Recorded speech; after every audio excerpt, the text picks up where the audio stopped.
choice. I think you made the right choice too, Jim. Russell Cooks, by the way, won a gold medal in 1984 in Olympics in the Finn class. So to have an Olympic gold medalist as your backup skipper is pretty strong. Everybody looking businesslike on board, and you can tell a lot by the posture of the crew and the attitude, and everybody looks very calm as they have a good lead over in the pond.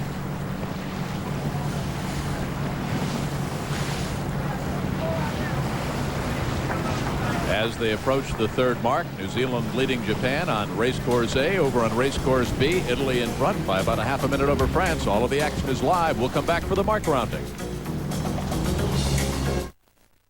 When you think trucks, think the Auto World. The Auto World dealers on the peninsula. Newmarket Hyundai Isuzu and Peninsula Auto Mall mark down every truck in stock up to $3,000 off. I'm telling you, man, these prices are as low as they go. Isuzu Rodeos for $12,990. Isuzu pickups $65.92. Now, if you think you found a better deal somewhere else, think again. Peninsula Auto Mall and Newmarket Hyundai Isuzu have new trucks from just $65.92. The U.S. record for being caught in a blizzard is currently held by a snack food salesman named Lou, who survived trapped in his car for 27 days on nothing but pork rinds and 4-ounce cans of bean dip. Too bad he didn't have a 4-door Suzuki Sidekick 4x4, the one with the new 16-valve engine. He could have gone out for pizza. The Suzuki 4-door Sidekick, starting at under $12,500. Perfect for outdoor fun. At your nearby Suzuki dealer. Suzuki, everyday vehicles that aren't. Yella Sabatini, where's your serve? In your face. Hey, Roger Clemens, where can I catch a rocket? In your face. Dennis Conner, where's the America's Cup? In your face. ESPN, your face! Sports fans turn to ESPN first, because great sports are always in your face. In your face. En tu cara. ESPN, ESPN, your face! They've made many movies there. A famous location out on Coronado, the Hotel del Coronado, as we welcome you back live to ESPN's exclusive coverage of America's Cup 92. On board Bruce Farr's fourth-generation boat, the Kiwi Sled. There is the good look at the bowsprit, mark number 3. Getting ready to set the spinnaker up, making quite a maneuver. They've got the sail up already, attaching the spinnaker pole. Let's see how well they do. The idea is to get that sail flying as quickly as they can after rounding the mark.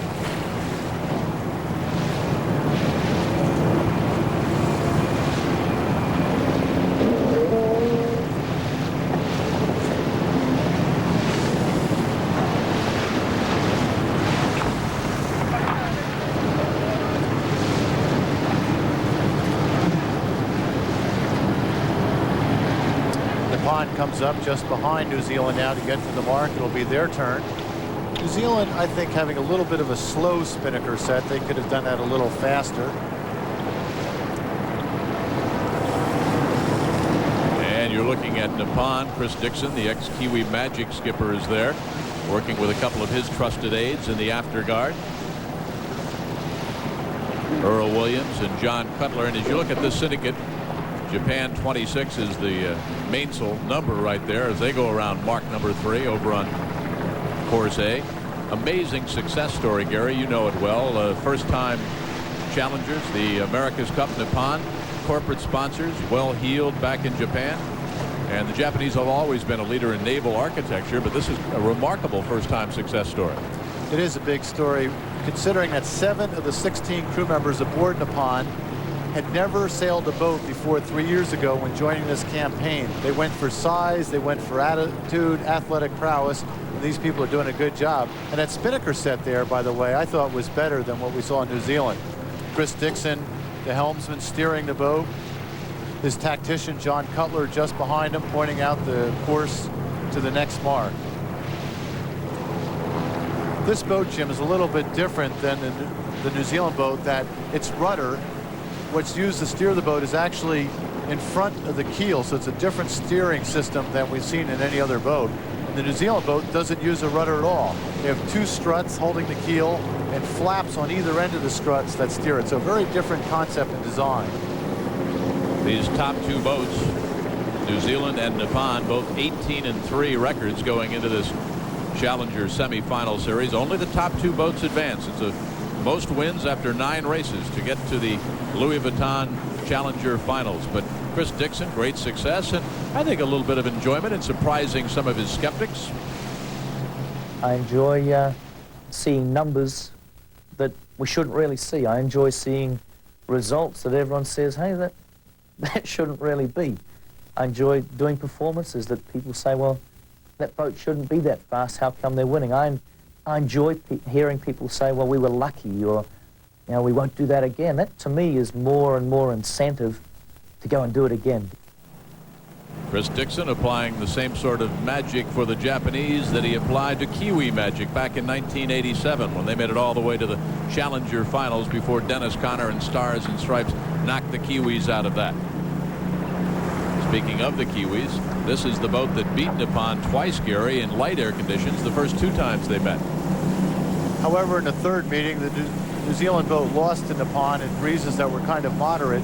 And so you wonder if there's a chink in the armor of the New Zealand boat, because they did lose that crucial race at the end of the 3rd round robin.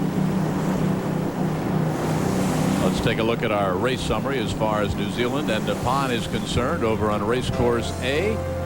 Nippon won the start by 3 seconds, and then the Kiwis came roaring back. They led by 52 seconds around the first mark. How did things go? Around mark number 2, Nippon sliced that lead almost in half. The Kiwis' advantage was only 37 seconds, but then around mark 3rd, New Zealand came back again, Gary. So we'll be tracking New Zealand and Japan. The Kiwis' advantage up to almost a minute. France battling back against Italy. Their lead now 45 seconds.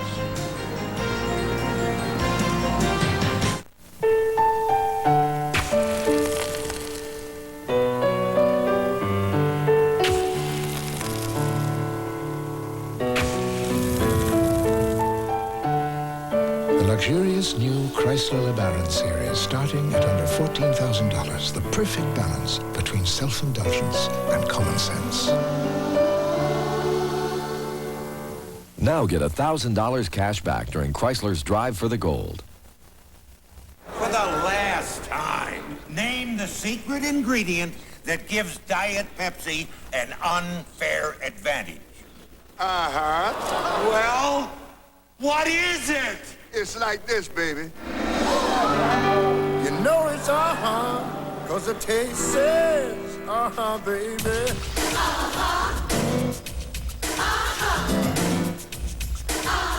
You got the right one, baby. With 100% Be a part of America's Cup 92 and take the cup home, or the polo shirt, or the watch, or the glassware, or the jacket, or the hats, or the jewelry. Choose from a collection of officially licensed products of America's Cup 92. Available now at retailers across the country. Or you can call today for your free official 1992 America's Cup merchandise catalog. Call 1-800-92-CUP-92 and take the cup home, America.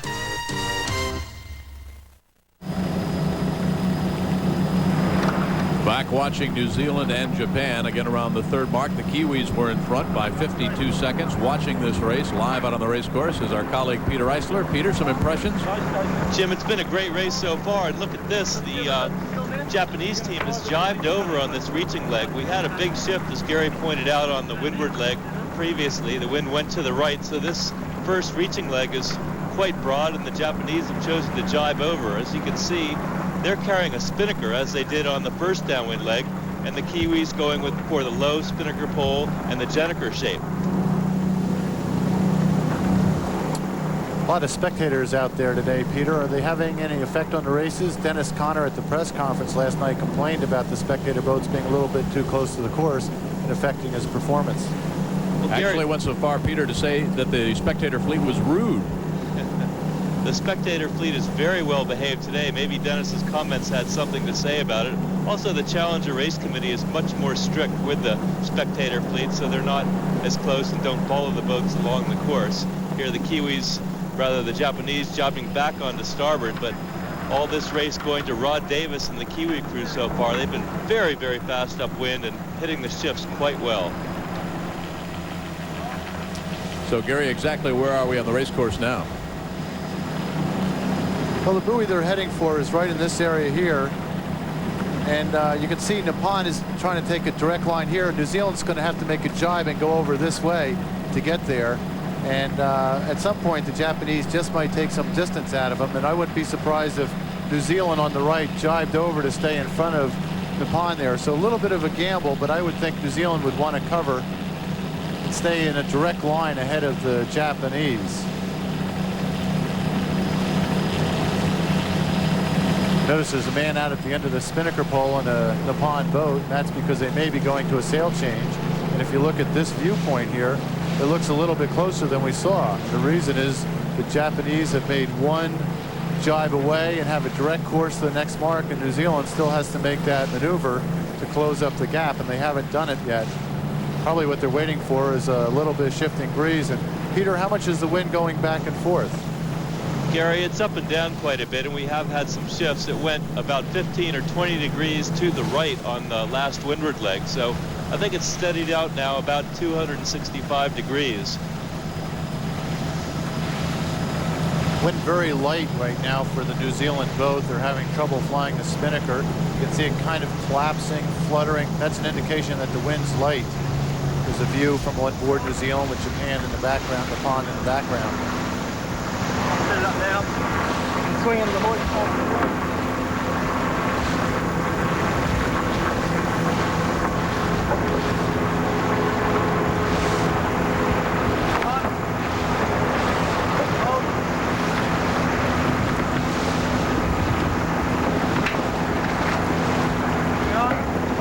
Pictures on board New Zealand, courtesy of our Pepsi yacht cam. Again, the Kiwis were leading around the third mark by 52 seconds. Jim, I like the fact that the New Zealanders are spending their time concentrating on their own boat, not spending a lot of time looking back at the other boat they're racing against. That shows good discipline. Here comes a jibe. Now they're going to make the maneuver. We'll see if they took a gamble or gain. All in. Straight onto that jib, Smithy. And the string line, Smithy. You feed the string line.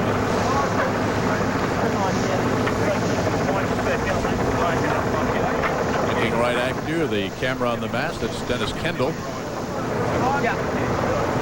This is a very proud Kiwi crew, and they're running a lean and mean machine over at Coronado. In fact, Michael Fay, when he talks about money, says he's spending a whole lot less than some of the syndicates, Gary, who've already departed here. Didn't make it to the Challenger Final Four.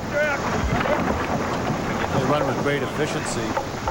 One of the problems New Zealand has had is being able to jibe their spinnaker like they're doing now without the use of the bowsprit, which was so effective for them in the first two round robins. And looking at that sail change, it wasn't quite as smooth as they were able to make that maneuver when they were using the bowsprit earlier.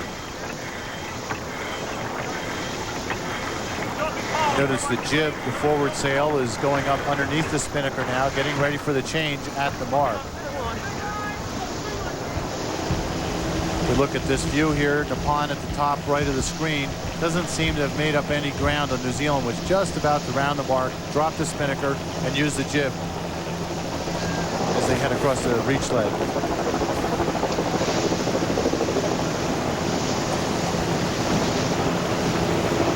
Again, the red boat, designed by Bruce Farr, Michael Fay's fourth generation boat, leading Nippon by 52 seconds around the third mark. The Citizen Delta time at the fourth wing mark, counting down. Meanwhile, on course B, starting 15 minutes behind New Zealand and Japan, Italy and France.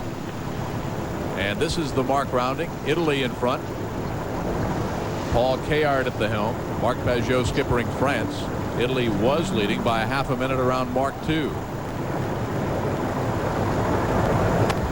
Let's watch Nippon and the wing mark as the time is now ticking at about 50 seconds. You can be sure the Italians will have seen Nippon make those two jibes earlier and wonder what happened, if it gained or lost. They'll have analyzed that. Here comes Nippon now rounding the mark. Remember, 7 of these crew had never sailed before 3 years ago. Let's see how well they do making this turn.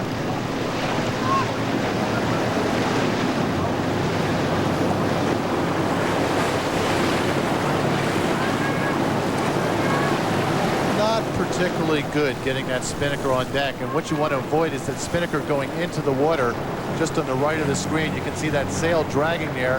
And if it catches the water, the whole thing can drag overboard and bring the boat to a big stop. And that's something that we've seen out here and has happened before. But they clean it up and they're okay as they head on this lake. So New Zealand well in front here over Japan. Meanwhile, Italy cruising in front of France. On board with Marc Pajot, Bertrand Passet, Marc Bouet. The trimmers, Fabrice Levet, Laurent Delage, Philippe Touet, Jan Gounod, Eric Cologne. Here they go around the mark. You see the man at the mast hauling that spinnaker up. By the way, the hoist of that spinnaker is over 100 feet high.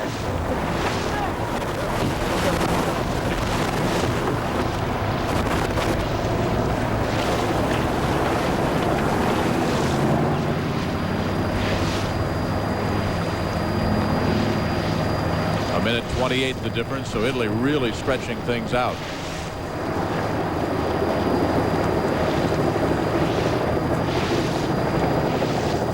So, Jim, here's where we are on the race course. Italy and France has just rounded the mark. They're in this area here, the two boats. And meanwhile, New Zealand and Nippon are right in this area, heading down to the next mark. So that's where we are. This is the Z-leg. It's brand new on this new 8-leg America's Cup race course. The Louis Vuitton semifinal series continues. New Zealand against Japan, Italy against France. All the action live. Don't go away.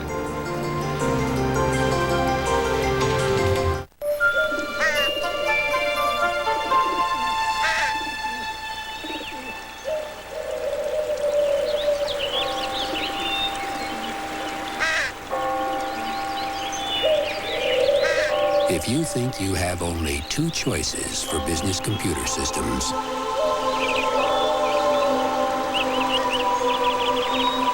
think again. Hewlett-Packard. GE Consumer Electronics, official supplier to the Dennis Conner Stars and Stripes racing team in its defense of the America's Cup. And now during Stars and Stripes sale days, we're passing along fantastic savings on selected GE camcorders, VCRs, and TVs to participating dealers. So race in today, because Stars and Stripes may be forever, but the sale days are not.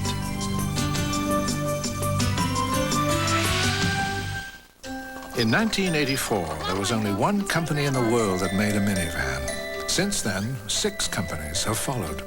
However, if you want one that offers anti-lock brakes, all-wheel drive, a driver's airbag, and a built-in child seat, there's only one company you can turn to. Okay, we're ready. The company that invented the minivan in the first place, Chrysler.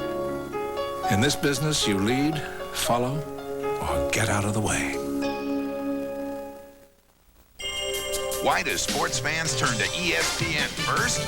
Because baseball is always... in your face. In your face. In your face. ESPN, ESPN, your face. Welcome back live. The Louis Vuitton Challengers semifinals day 1. Nippon against New Zealand. New Zealand won the start by 3 seconds. They just went around that 4th wing mark, well in front over Nippon. Likewise, Italy. They started 15 minutes later in their matchup against France, and they are almost 90 seconds in front over Marc Pajot.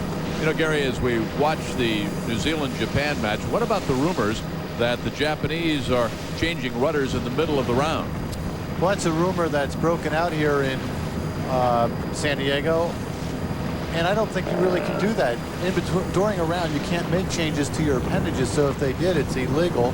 They shouldn't have been doing that, but that's a rumor that's persisted, and I'm sure the international jury's looking into it. We'll know more in a few days.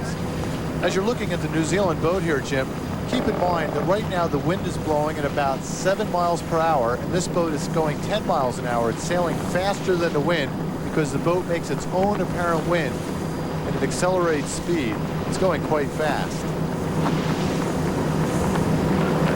We We think that that boat has a tandem keel, maybe the only one in the competition. There's the bowsprit. Bowsprit gate has been put aside, at least for the time being. The man at the helm is Rod Davis. We mentioned he's a former U.S. Olympian. He sailed with Eagle in the ill-fated campaign of Eagle back in '86 and '87. He's a man that's been to the Olympics. Quite a contrast as far as the Olympics and America's Cup competition. But what about personal failures and successes for Rod Davis as it applies to the Kiwi campaign? Well, we ask him. The America's Cup is something that, this is my 6th America's Cup campaign, and it's something that's eluded me. We've won a lot of regattas over the years in a variety of different places and different style regattas and stuff. The America's Cup has kind of slipped through our collective fingers at this campaign a couple of times, and you know, it's escaped me a couple of times too. And so I think the America's Cup is a real. The America's Cup is the hardest regatta in the world to win. There's no question about that. It's much harder than the Olympic Games because it's much more complicated than the Olympic Games. Here we have to develop boats and bring up a team of 150 people or whatever the whole team is, and have it all come together at the right time. The Olympic Games, you have a boat that's the same as everybody else's boat, and you have a team of 2 or 3 people. So it's a whole different field that way. Peter Eisler, you have sailed against Rod Davis many times. Is this his crowning moment of glory? Could very well be, Jim. And he's got a good boat and a great crew to sail with. And at this moment right now, if the race keeps going, he'll be 3-1 against Chris Dixon and the Nippon crew. So looking very sharp right now is Rod. Gary, what about it? You've seen Rod at the Congressional Cup, at the Columbus Cup. Well, I sailed with Rod, Jim, back in 1983 aboard Defender. And the great thing about Rod is he was able to be a bowman in 1977. He was a mainsail trimmer in '83. He was a skipper in '87. So he's had every position on the boat, and he's suffered some defeats. But this man does know how to win. He's won the Congressional Cup 3 times here in Long Beach, California. He won an Olympic gold medal in 1984 as a middleman in the soling class. And I think he's the right choice here. He's come of age. He's matured nicely. He's got a lot of experiences in a broad range of boats and a broad range of positions. This is his moment to shine this particular year. Gary, we talked about the tandem keel. What we suspect is underneath the boat right there. Explain.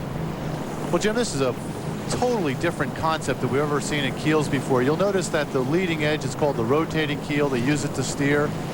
The back edge of the keel is got a trim tab right in this area. Both of them steer. Now, most boats have a rudder back in this area that steers the boat, but this boat steers with these 2, and the idea is to give the boat lift without very much sail area. The bulb at the bottom weighs, I'd say about 24,000 pounds. It gives the boat the stability. And back on board with the Kiwis. Talked a lot about Rod Davis, the afterguard, David Barnes. Mike Quilter is the veteran navigator. Let's pick up that story about Japan that we started a while ago, Gary, because it's believed around town the Japanese are using a longer rudder for strong winds and a shorter one for light winds. Now, Chris Dixon said, hey, I'm not going to comment about what we are or we are not doing. The rules are explicitly clear. You're allowed to change mast. You're allowed to change booms and change the poles. He said there's a rule that's been sitting there for 2 years. Everyone knows about it. If anyone wants to change their rudder within the tolerance that are provided, he says the rules are very clearly spelled out. Well, any challenger is welcome to make a protest on measurement, so they would fly that red flag. And there is a measurement committee that handles both the boats for the defenders and the challengers, and they're able to look at that. So if there's a protest, they can take a look.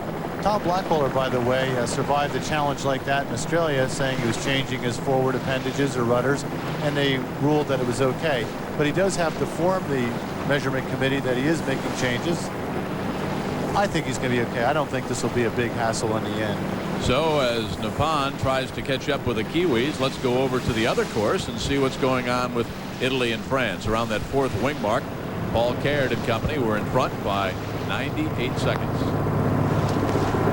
Notice that Italy now has 2 sails flying because they're about ready to make that turn, taking one sail down and getting the other one to work. And this is actually quite a difficult maneuver, Jim, because you've got to take 4,000 square feet of sailcloth down on the deck, not let it go in the water, shift over, lower the pole, get the jib working, get the main working. Everybody's working as fast as they possibly can, as you can see, while they make this turn.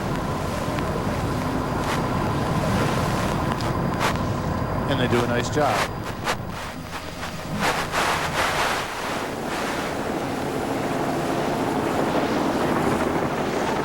France, the trailing boat, and they look, Gary, as if they've gained a little ground on this leg. They were behind by around a minute and a half. Well, the French boat is noted for its downwind speed. It's been a little off the pace going upwind here. And keep in mind, Jim, both of these boats have made major changes with their keels since we last saw them in the third round robin. So they're not sure themselves how fast these boats are going to be able to perform. And so far, the Italian boat has had the distinct edge, when in fact in the last round robins, I think the French had the edge. There's the jib going up underneath the spinnaker.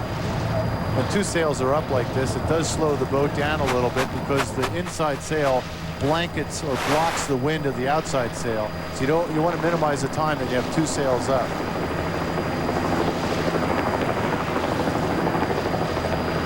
Citizen timer around that fourth wing mark. Again, Paul Caird and company comfortably in front. 103 is the difference, so the French were able to shave about 25 seconds off on that leg. Again, we're in the middle of the Z leg, and then there'll be that unique button hook turn that was designed specifically for this new 8-leg course and these brand new boats. So from Italy and France, let's see how Japan's doing against the Kiwis as they're now at the 5th mark. Here comes New Zealand going around and pulling the spinnaker back up. On this leg, they had to take that sail, repack it, kind of like a parachute would be, get it all set up, and it takes a fast set of hands to be able to do that. The foredeck crew is pulling the jib. That's the forward sail down on deck to allow the spinnaker to work. And I noticed this particular sail is a little flatter in shape than we saw earlier to take advantage of the changing winds. Jim, it looks easy taking these sails down. It's not. This cloth is very hard to work with. It's heavy, and you can see the guy pushing down on it. That sail weighs about 200 pounds and is thick cloth made out of Kevlar, the same thing that bulletproof vests are made out of. Now they've got to pack it up and get the sail ready for the next leg when they go back upwind, and they have to do it in the next 7 minutes. So it keeps everybody working pretty quickly.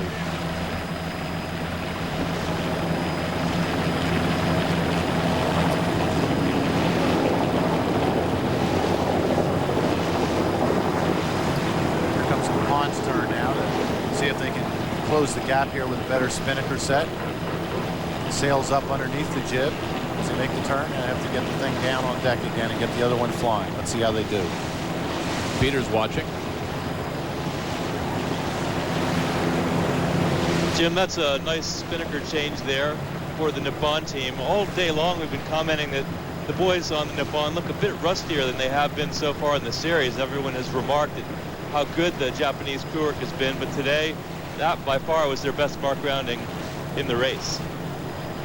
Peter, any thoughts at all on the rumors around town that the Japanese are using that longer rudder for strong winds, a shorter one for light winds, and may have found a loophole in the rules? It could very well have, Jim. The word is that they're changing their forward rudder, the appendage that's in front of the keel, and they may have a big one and a small one. And as I understand it, you can change the appendages within a certain size, which is about 3 feet by 4 feet in size, 12.5 kilograms of wetted surface, basically.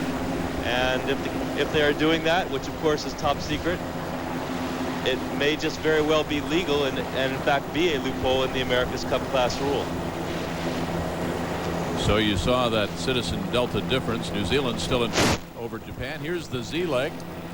Right here is where we have New Zealand and Nippon at this edge, and France and Italy are right in this area, heading for this mark.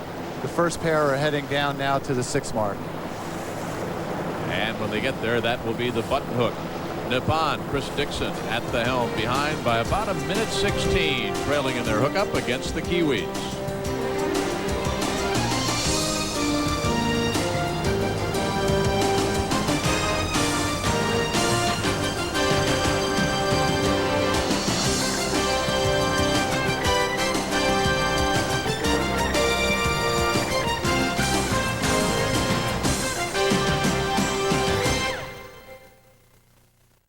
Citizen, citizen, citizen, citizen, elegant citizen, citizen, elegance. Oh, his citizen, citizen, one citizen with lots of citizens. Elegant, elegant, perfectly elegant citizen. We've got elegance.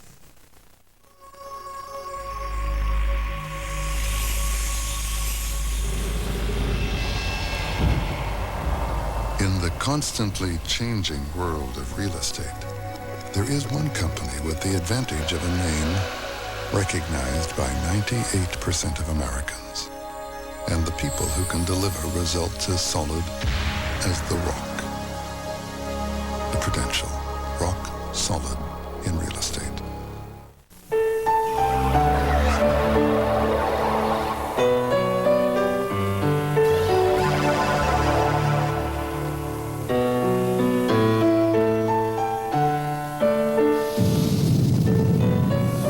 Chrysler Fifth Avenue at $22,000, the perfect balance between self-indulgence and common sense.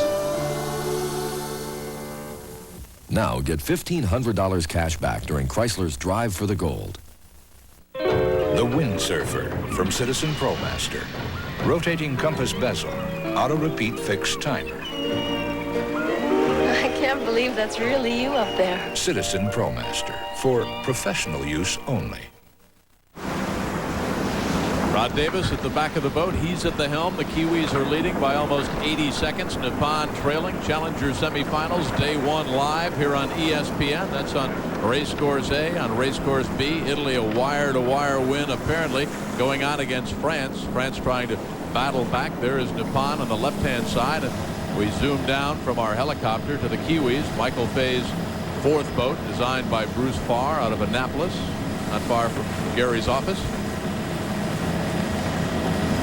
They're going quite well here. The breeze seems to have gotten a little bit lighter again as it phases up and down. Nippon, Jim, has been a boat that's been at its strongest in the heavier end of the breezes, maybe at 10 or 11 knots, and New Zealand better at the lighter winds. And in these lighter winds, I think New Zealand's enjoying the edge, but they're not pulling away from the Nippon. They got their initial lead on the first leg, and they're staying in about the same position, so there's still a chance. Gonna wait about 2 more lengths on your bow. Might want to go up a little bit, Rod. Just up a click. Yeah, good there. Yeah, I know. Okay, clear now. It's navigator Mike Coulter talking.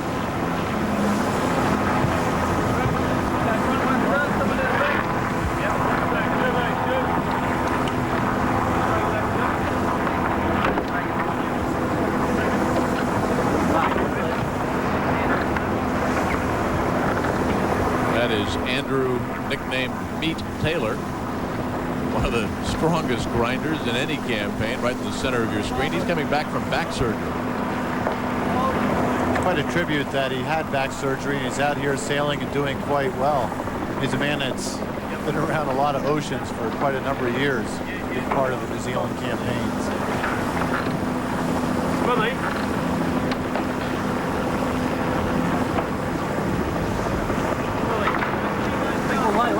Kind of reminiscent of the pictures that we saw yesterday with Dennis Conner and Tom Wooden in Stars and Stripes. When you're in the controlling position, you're naturally relaxed and their lead is substantial.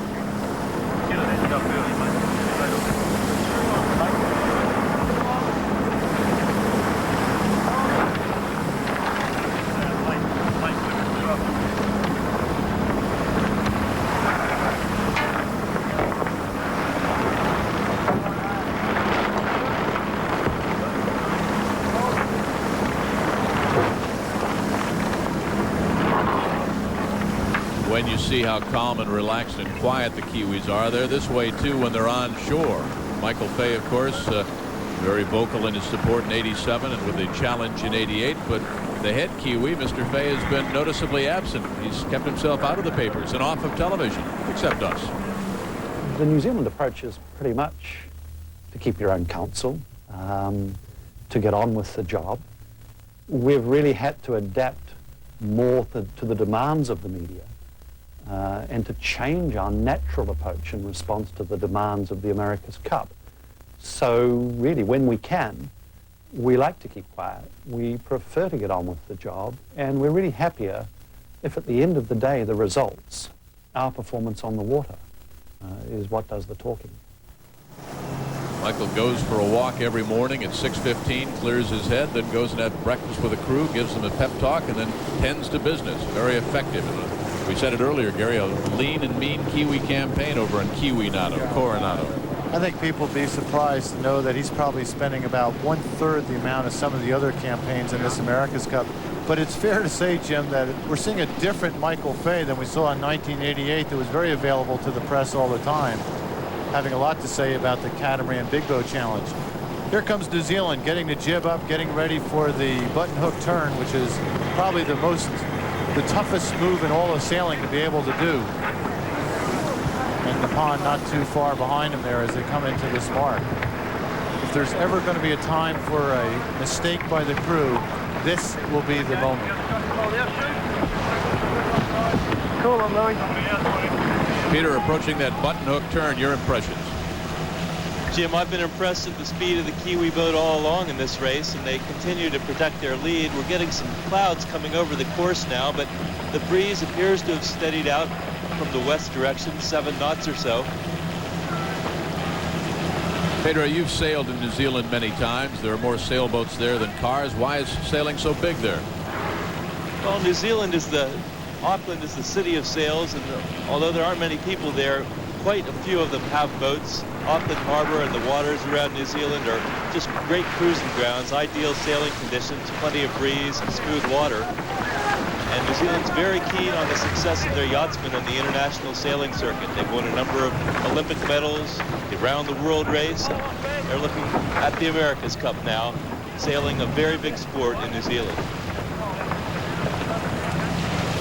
Here's a good picture, Gary. You can see why we call this boat the Sled. Well, it's a very light boat as it goes through. And as you look at New Zealand Sailway, notice there's no waves coming off the back of the boat. In fact, there's no waves coming off the pond either. Both of these boats sail with great efficiency. Jim, I want to mention that probably the toughest job of one of these boats is getting that spinnaker down on deck, and there's only 2 and sometimes 3 people that have to pull 4,000 square feet of sail down on the deck. They only have about 5 seconds to do it, and if you just missed one pull or grab of the sail, the whole thing could go into water.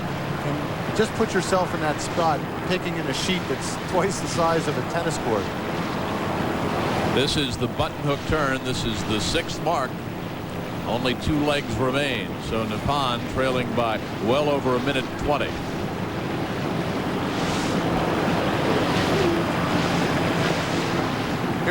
Here's where we are on the race course, Jim. We're just going around this mark now. We're going to be heading back upwind, tacking back and forth to the next mark. 7th leg is a beat. Leg 8, a run to the finish. And as you watch Nippon going around that mark, about 10 o'clock this morning, a diver was caught just outside of the Nippon Challenge base camp when their yacht was about to leave the dock. Chris Dixon and some other members of the yacht racing team spotted a flipper in the water, Gary.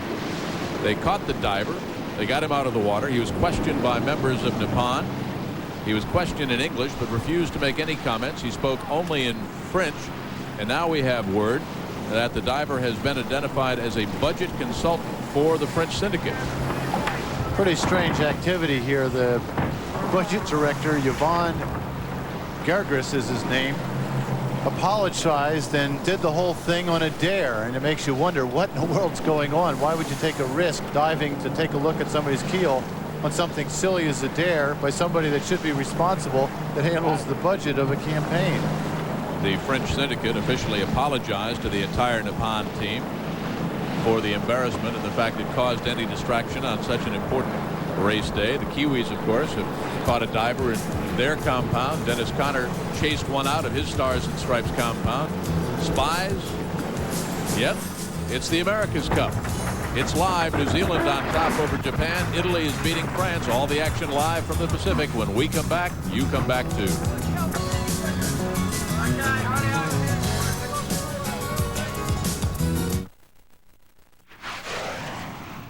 Let's go party down the beach all day.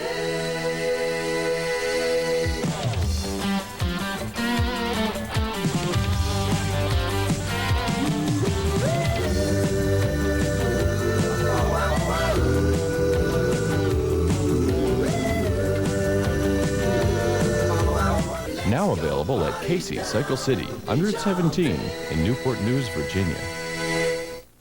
Hello, welcome to Walmart. Welcome to Walmart means number one, customer service, and number two, the lowest prices. And it is. It's personal service. Yeah. And that's what people like. It gives them a sense of that we do care, and it's very important that they know that. It doesn't really seem like work when you're working with customers. You get the satisfaction of making a customer happy and then walking out of the store feeling good about the purchase that they made. The low prices speak for themselves. Welcome to Walmart. Our grand opening begins Wednesday in Newport News. Series or a week at ESPN's Fantasy Baseball Camp. It's the Babe Movie Contest. Call 1-900-737-1714. The call costs 99 cents a minute. To enter, correctly answer a question based on the movie The Babe. Or send name, address, phone number, and the name of the last team the Babe played for to this address. Winners selected by random drawing. Get a different trivia fact nightly on ESPN's Baseball Tonight. And watch for The Babe, starring John Goodman at a theater near you.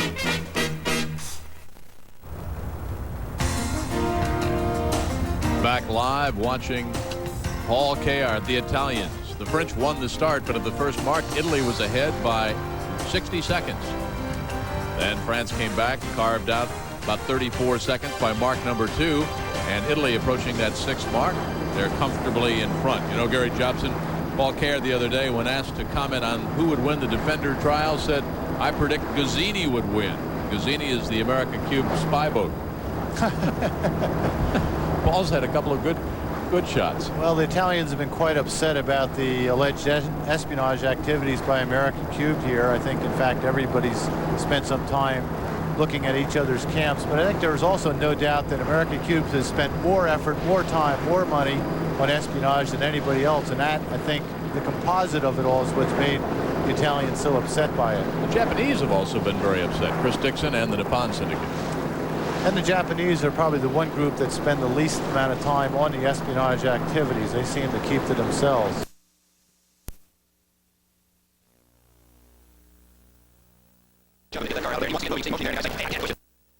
Scott Brayton comes off the course. They go to full course yellow because it's not only Scotty but Barbatza's car that is off, and a very slick course. Now you get great little shots like this, the onboard cameras.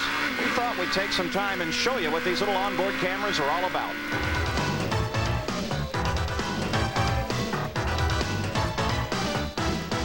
This track fact is brought to you by Quaker State Motor Oil. The big Q stands for quality, always has, always will. Here's Gary Gerald. One of the greatest innovations in recent years relating to motorsports has to do with onboard cameras. It's something that we now expect and literally demand from race coverage. It gives us the tremendous perspective of being able to see what the driver sees while he challenges on the race course. Amazingly, onboard cameras on Indy cars are just this big. This particular unit on Al Unser Jr.'s car is fitted, bolted to the bodywork, right beside the driver's head. Now, other elements include a computer processor that processes and controls the camera's functions, concealed here under the driver's legs. There's also an antenna and a microwave system mounted on the dash, sends the signal up to a helicopter, which in turn beams it back down to the television compound trucks. There's also a power source, a battery that's concealed in the right side pod. Altogether, you're talking about a total weight of just 7 pounds.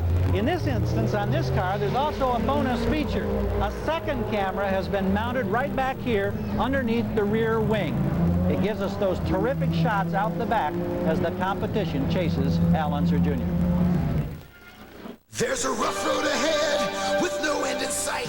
Quaker State engines don't know when to quit. Quaker State is quality engineered to exceed every single American, European, and Japanese car maker's U.S. requirements for maximum engine protection. So pistons are protected from friction mile after mile. Valves are protected from wear year in, year out. That's why Quaker State engines run strong and run long. Quaker State engines don't know when to quit. The big Q stands for quality. Always has, always will. When we set out to engineer the ultimate spark plug, we put in a lot of long hours. We utilized a lot of revolutionary thinking. And all the while, our competition thought we were just shooting for the moon. Unfortunately for them, we shot a bit higher than that. Bosch Platinum, the ultimate spark plug. Available at Kmart and other fine auto parts stores. Installed at most Precision Tune Centers.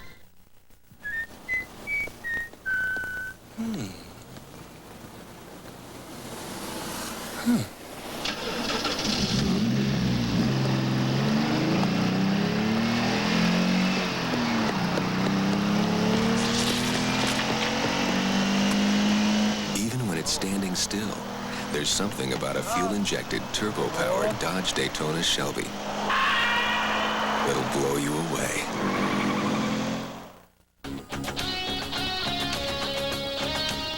For reaching out, for reaching high, for pushing hard each time you try, for taking time, for taking pride, for showing what you got inside, for the smile that's part of you, for stepping in, for coming through this buzz for you, for standing tall and staying true, giving your all, for coming through this buzz for you. Coming through for you. Beechwood Age for the taste so crisp, so clean, so refreshing. It's the king of beers. For coming through this buzz for you. This buzz for you. Well, we continue under a full course yellow. The racetrack got very slick, apparently accredited to an oil down that came from the Bernard Jourdain car. Then Fabrizio Borbazza, the pilot of this machine, got off the course. They had to send the wrecker out for it, and they went to full course yellow. And this car was the center of the focus. This situation. He was coming up. This shows you how slick the track is. Scotty Brayton came off the corner, got the back end loose in the oil. Boy, did he stir up a cloud of dust. But that sand trap kept him from getting into the guardrail. They're a marvelous safety innovation. Something as simple as sand just off the course. It does get the car stopped very quickly. So we continue under a full course yellow. Don't forget, the NFL Dream Season, 10 games recreated each week during the regular season. Computer software determining the outcome of each game, including statistics and play-by-play description. The Bears and the Raiders, the 85 Bears and the 76 Raiders at 8:15. So we've got the yellow out. We can breathe easy for a moment, and let's take care of business as Mario Andretti is out in front of Rick Mears.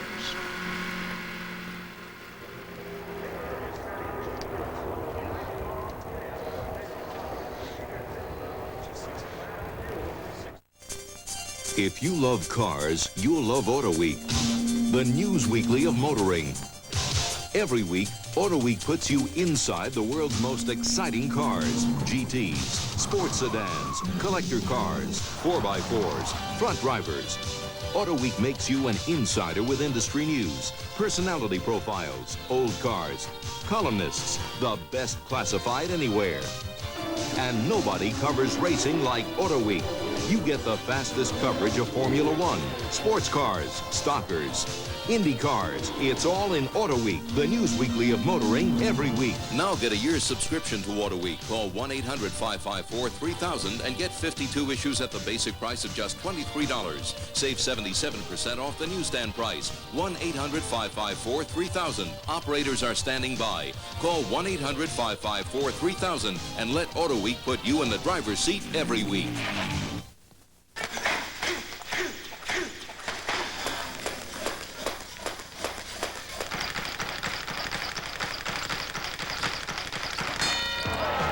ESPN is your ringside seat for a great night of boxing. Olympic medalists Ray Mercer and Michael Carbajal are featured when Budweiser presents Top Rank Boxing. Tuesday night at 9 Eastern, live on ESPN.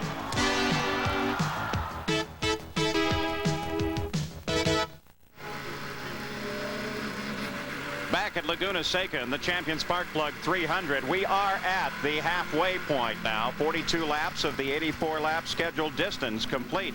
As we take a look at the race summary, Mario Andretti Led 13 of the 40 laps of this race. It's been a great battle at the front of the field. And that average speed, by the way, is well above Danny Sullivan's race record of 94 miles an hour set 1 year ago. We are in the only full course caution that we have had throughout the entire race. Here are the cars out. Rocky Moran had trouble right at the start. Ken Johnson, Guido Dacco, his chances for Rookie of the Year going away. Roberto Guerrero, Carter, John Jones, and Fabrizio Barbazza, all out of the running thus far.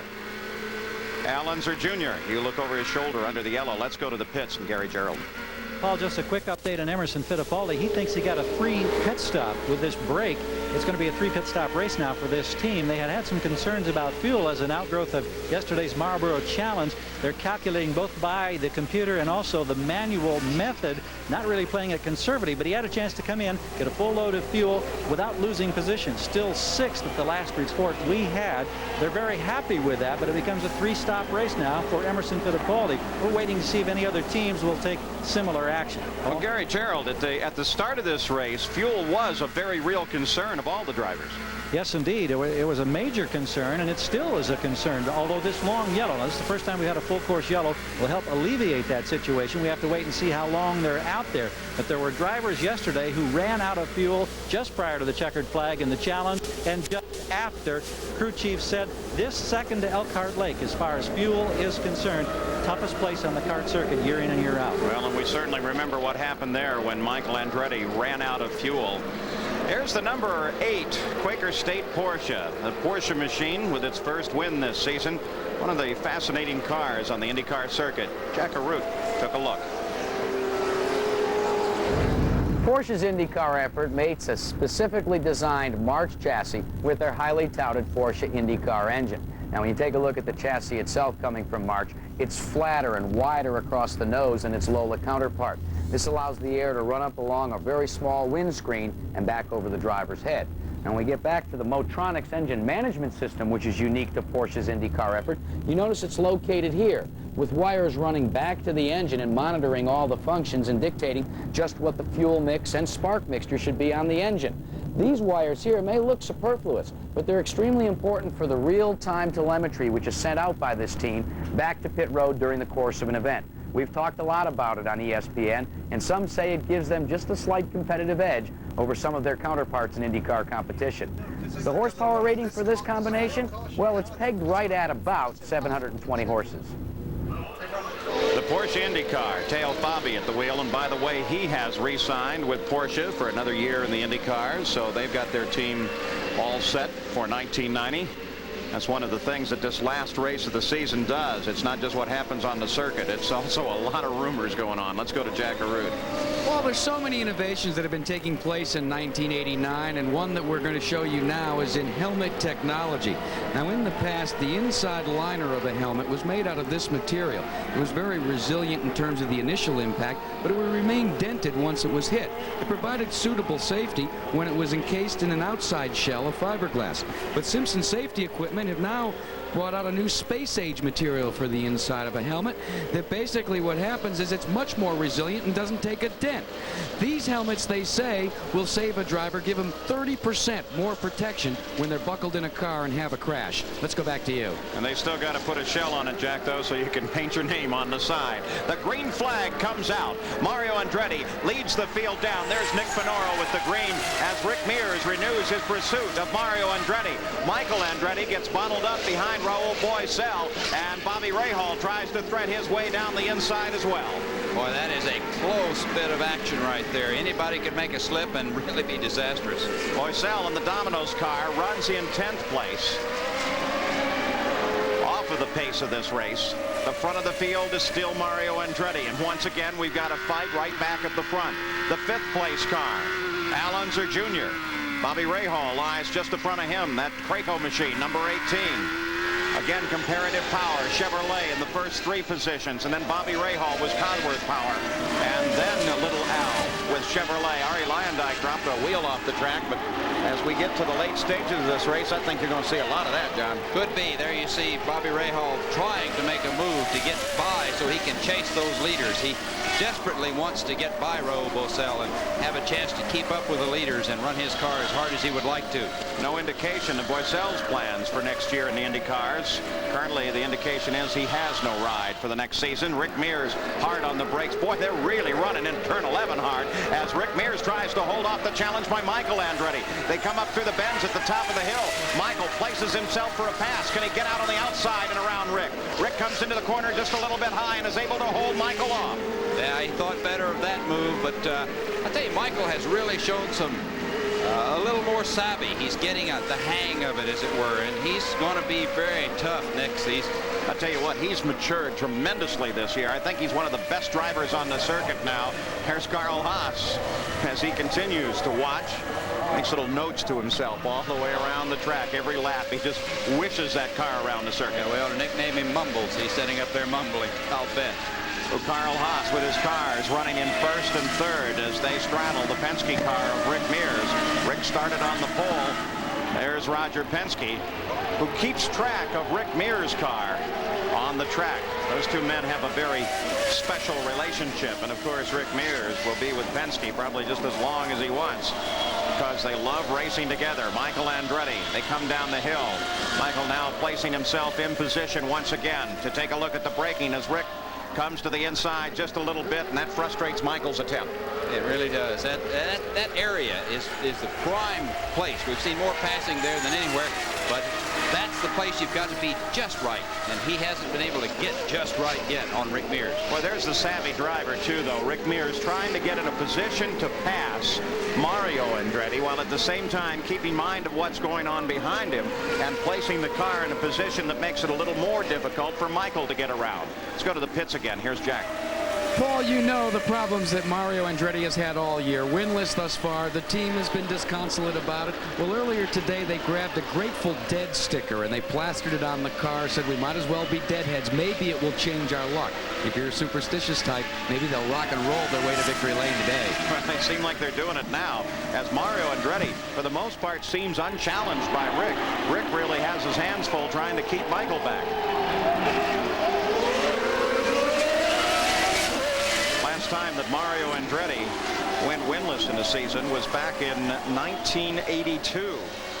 Will he go winless this year? Perhaps not. Michael Andretti teaming for the first time with his father. We ask him, is the season working out the way you wanted? It's been great for me. I think to me it's the best team I've ever been with. I think the group of guys that were put together in a short period of time are the best in my book, and I'm just very happy with the whole association. I loved working with Dad. It's just unfortunate that he didn't have a better year, than he did. But he's had those before. It's just racing. Other than that, it's been a good year. It's been a frustrating year, but at least we've been competitive. And there goes Rick Mears, who is able to, under braking, suddenly move up and get around Mario. So Mears back into the lead of this race. Rick Mears takes over the lead. Mario Andretti drops back to second. John Jones' car has been sitting off the course for some time. He's out of the race. But Rick Mears back in the lead again. He made a move there in a place, so I wonder if Mario might have. It's hard for me to believe that Mario would just say, okay, Rick, you take the lead. There we see Roger Penske talking and obviously very pleased with that move. But Mario Andretti has a great deal of experience, and so he may be just pacing himself a little bit.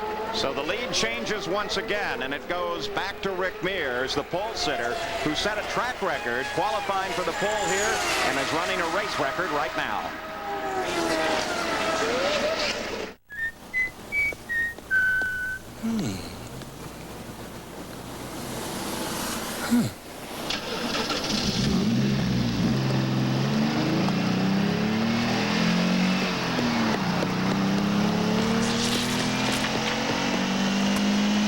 Even when it's standing still, there's something about a fuel-injected, turbo-powered Dodge Daytona Shelby that'll blow you away.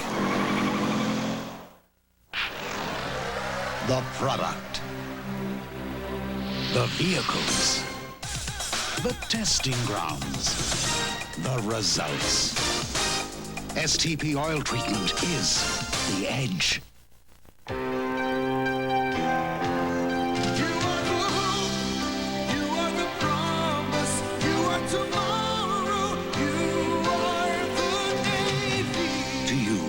Build and shape our future, we invite you to learn the technology of tomorrow while you serve your country in the Navy of today.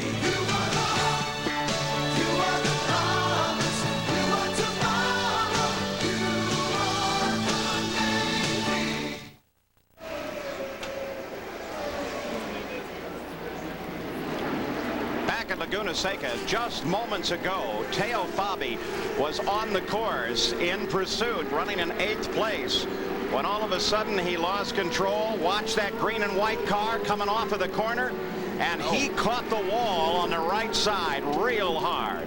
The wing came off of the car, severe damage to the back end, and you can see Teo is slumped over in the cockpit.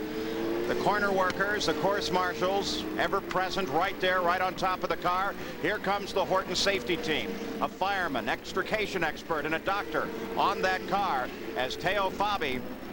That's one of the doctors with the blue stripes on his arm right there at the car. Boy, he took a shot, Paul. When you back one in like that, your tendency is to want to hump up, to get pulled down, to go to the basement, and when it hits the wall, there's no way you can stay in that position, and it just slams your head back into the back of the headrest. And he got his bell rung pretty good. Let's hope it's not real serious. Horton safety team, they call for a cervical collar to put around his neck. Here it is in slow motion, Johnny. Yeah, it looks like he just got to the inside, dropped the left rear wheel off into the dirt, which turned him loose. The car came around. You see it. It's going backwards there. Slams into the wall very hard, taking the rear wing off, knocking the rear wheels askew, and he slides back out on the track to a stop. Quite a shot. He was tucked up right behind Fittipaldi. You think he lost aerodynamics? I don't think so. They're not fast enough there to really, I would think, to really have a problem. I think he just was pushing so hard through there that when he got that wheel off, there was no traction, and so the car let go and went around. They work with TLC-VB. Not a routine situation at this point. Under full course yellow once again. They have taken Teo's helmet off. Rick Mears is out in front of the field. Mario Andretti is in second. Michael is third. And this car, Al Unser Jr., rides in 4th place. This should create an excellent opportunity for pit stops. This yellow comes at a very opportune time. Maybe just a little too early. Rick Mears, the leader, is already in. Second and third, Michael and Mario Andretti come in. Mario running in second. Rick Mears running in third. So the top of the order all in the pits right now. Let's go to Jackaroo. And Michael Andretti is taking some directions from his crew chief as he watched the leader go by. Rick Mears has completed his work. He is a little cockeyed coming into this pit stall. They're going to have to get his wheels straightened away. He's taking on fuel. They say this should be their final stop of the day. He hits a tire. One of the tires had gone off, and he bumps his way out, but he's back out on the track. So Michael Andretti, Rick Mears, Mario Andretti make stops. Al Unser Jr. picks up the lead, but we are under a full course caution once again because of the accident involving TLC-VB. Here's Gary Gerald. Paul, we're just standing down here amidst a very concerned crew. They want information. Of course, they have virtually nothing at this standpoint. Derek Walker is here, and I know that this is a most disappointing way to have your season come to an end, and I know you're concerned for your driver. Sure we are. We're just anxious to hear how he is. Well, we will try to relay any information that we hear. I know that they know virtually nothing more. And, Paul, you probably have more information because you, of course, have had the video and you've seen what's happened. We'll throw it right back to you. Well, Gary, we can tell you so you can relay to Derek that the both Horton safety team vehicles are right there. You can't ask for a better rescue effort. TLC-VB is still in the car, and they continue to work with him, while the PPG pace car brings the field around with Al Unser Jr. as the leader under yellow. Now, when you buy a set of Yokohamas, like the high-performance A509, the all-surface Super Digger 5, or the all-season AVS A+4, you'll get a pair of Bosch fog lights free. Don't be left in the dark. See your participating dealer for details.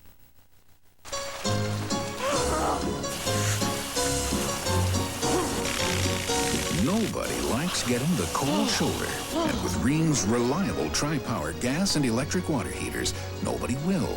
Rheem's super high-efficiency tri-power cuts energy bills and delivers plenty of hot water year after year.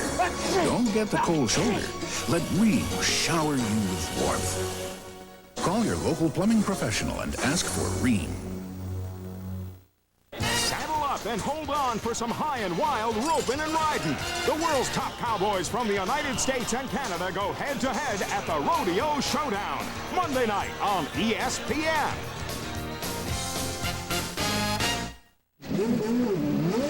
Michael Andretti came back into the pits. Let's go to Jack Arute.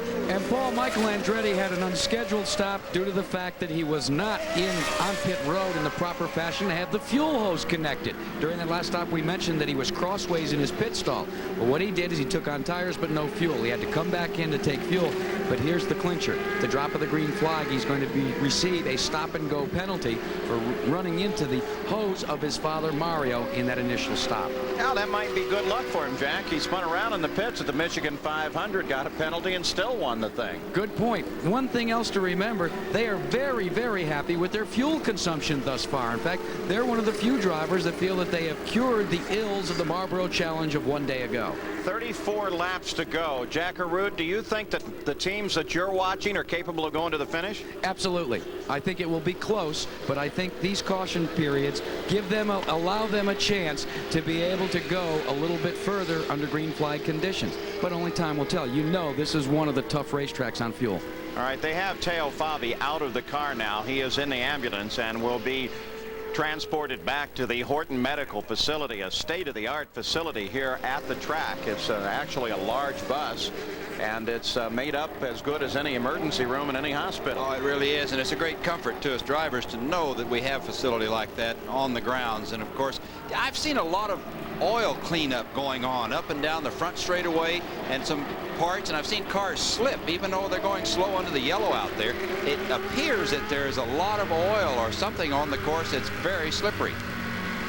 Well, as we suggested, the edge of this race course, Johnny, is sand, and if they run wheels off, they spray the sand up onto the course, and that added oil makes it very slick.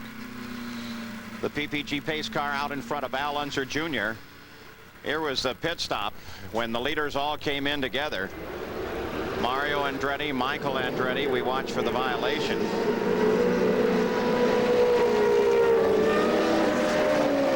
For running over the hose entering the pits. John, did you notice it? I didn't see that. In fact, unless it was just coiled out the side of the car. Here we see Mario trying to get out. It's very tight, and you have to really play it cozy in there. Here we see Michael getting ready to go. He's down. His car comes out. He hits the tire. Bumps. The official indication was that he got a hose coming into the pits. I didn't see it in that replay, but of course the officials are right there on top of it. They can see things that we can't. Yeah. There's literally kart officials all up and down the pits, and perhaps even more important, out on the pit wall to the outside. So they're right on top of the situation, just like a football referee or a baseball umpire.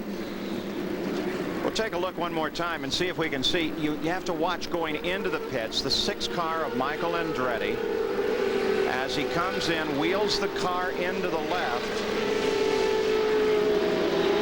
If he caught Mario's air hose, he would have caught it with the left side. We can see the red hose laying right there out. He must have just clipped that. I don't know if he ran over it or nicked it, but you can see also how tight the pits are here at Laguna Seca. Very short pit straight, and so it is very tight here. Still under the caution. Take a look at next year's schedule as we wait for word on Teo Fabi's condition. We don't want to speculate. Nice season lined up with a couple of new venues. One at Cleveland, or one at Denver, and one at Vancouver. There's the first part of the season. There you see on the 26th of August at Denver. Then the following date, September 2nd, on Vancouver. So a nice full schedule for the Indy cars next year.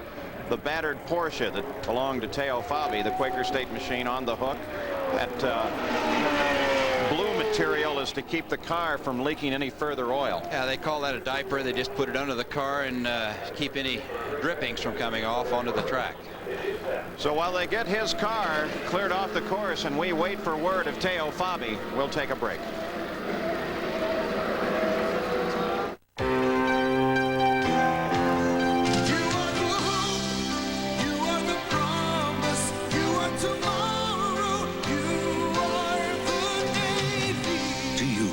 Build and shape our future. We invite you to learn the technology of tomorrow while you serve your country in the Navy of today.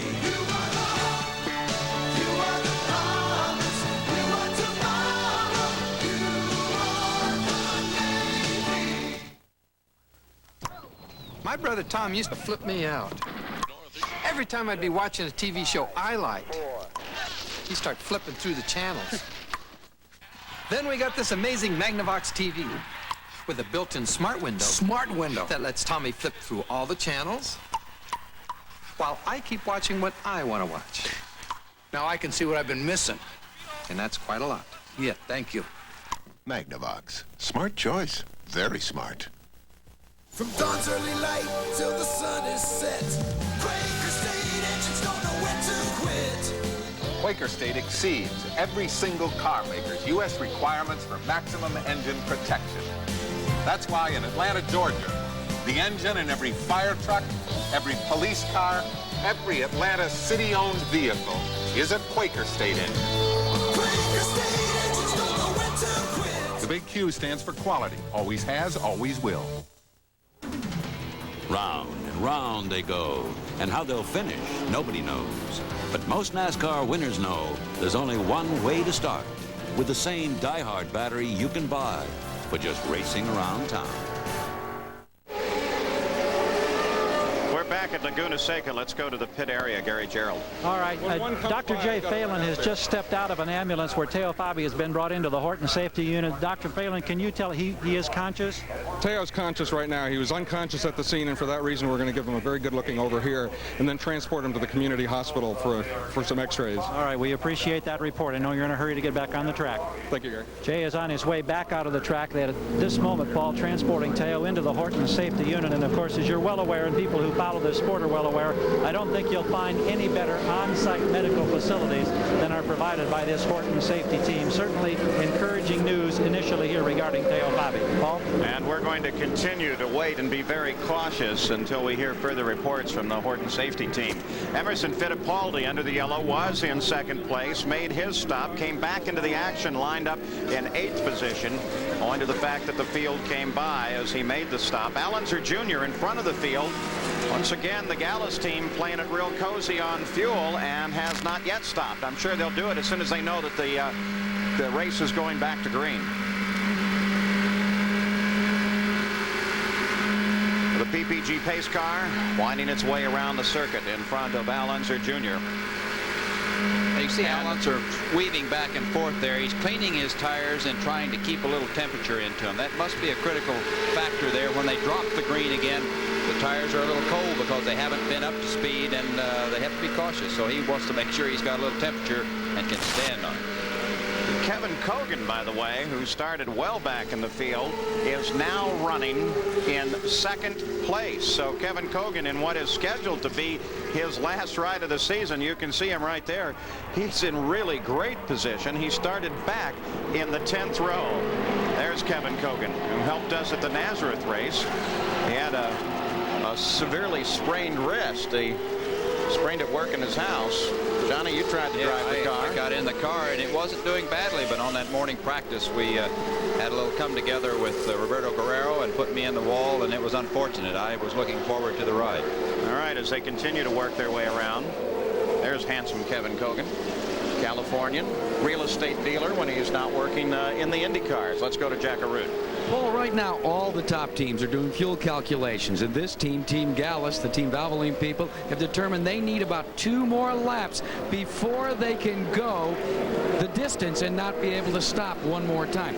They want to play it a little conservative. They hope this caution goes about maybe 2, maybe 3 more laps. He'll duck in, take on fuel, and he'll be done. All right, so some strategy, the tactics being played out now by the Gallus team as we take the look back Unser Jr. Danny Sullivan lined in there, of course, owing to his brake problems and a 6-minute pit stop. He's not on the leader's pace. This is the leader of the race. 55 laps going to the record book. 84 laps, the scheduled distance here at Laguna Seca. Our second full course caution of the day. This owing to the accident involving Teo Fabi.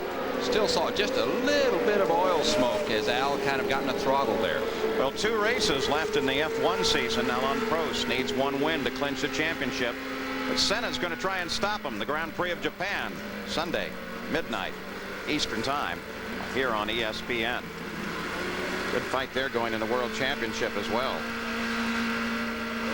Well, the indications are that most of the cars should not have to stop again. At least that's what they're putting out for public consumption. The True Sports team, the Budweiser number 3 of Scott Pruitt, they say they're going to go to the end of the race right now. And Al Unser Jr.'s team watching very carefully the fuel mileage on this car. The average speed of the race is now 90 miles an hour. That's 4 miles an hour below Danny Sullivan of 94 miles an hour set last year as the race record. But now the pace begins to pick up as we should be going green once again. You see the lineup, the standings as they will come back to the green flag. The PPG pace car accelerates just a little bit faster.